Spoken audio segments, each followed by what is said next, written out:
here in hyperbolic space, we can fit more than 4 cubes around each edge, as long as the cubes are big enough.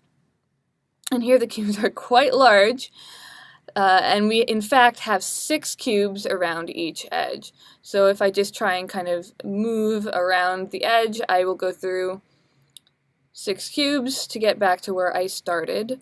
And it can be kind of hard to see what's going on, or how many cubes, how do you count them? And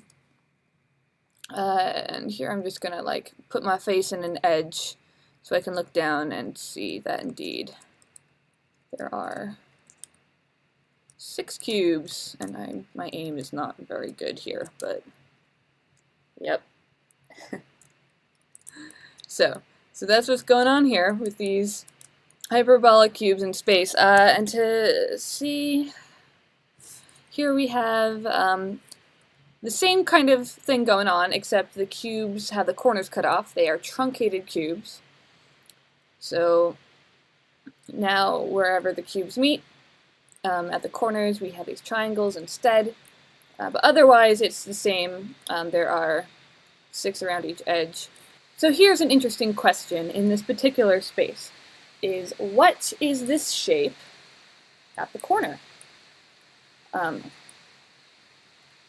Might look a little like an icosahedron to those familiar with that shape, but an icosahedron has 5 equilateral triangles around each vertex. If we were in Euclidean space and we had our normal tiling of cubes, where we had 4 cubes around each edge, then we'd end up with 4 triangles meeting at each vertex, and 8 cubes around each corner means that if we truncated that, we would get an octahedron in Euclidean space. But in this particular hyperbolic tiling, we have 6 equilateral triangles around each corner of this shape. And you can see, we can only see the cells nearest to us, and they'll kind of render in as we get closer.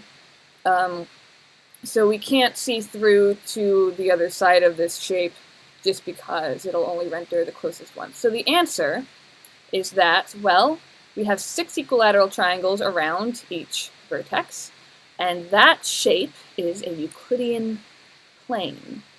And, well, it's only going to render the closest ones, so it's going to kind of dance around. But if we were rendering all the cells, we would see stretched out around us an entire Euclidean plane of triangles, equilateral triangles. And that's just fascinating to think about, to imagine that each one of these corners here is a Euclidean plane. And I want to think of it as a shape that I can get into the middle of, but in fact the center of this shape is at infinity, because it's a Euclidean plane. So here's a view of only those corner bits, and again we're only rendering the closest ones, and as we get closer we'll but each one of these sets of triangles is an entire infinite Euclidean plane that of course don't touch each other. And when I'm moving through this space, I always want to get around the plane. I'm trying to get around this shape. I want to go all the way around it, but of course I can't go around it. It's infinite. It's a plane. And because of hyperbolic space, they don't intersect. So it's awesome to be able to create these spaces and explore them, especially in virtual reality.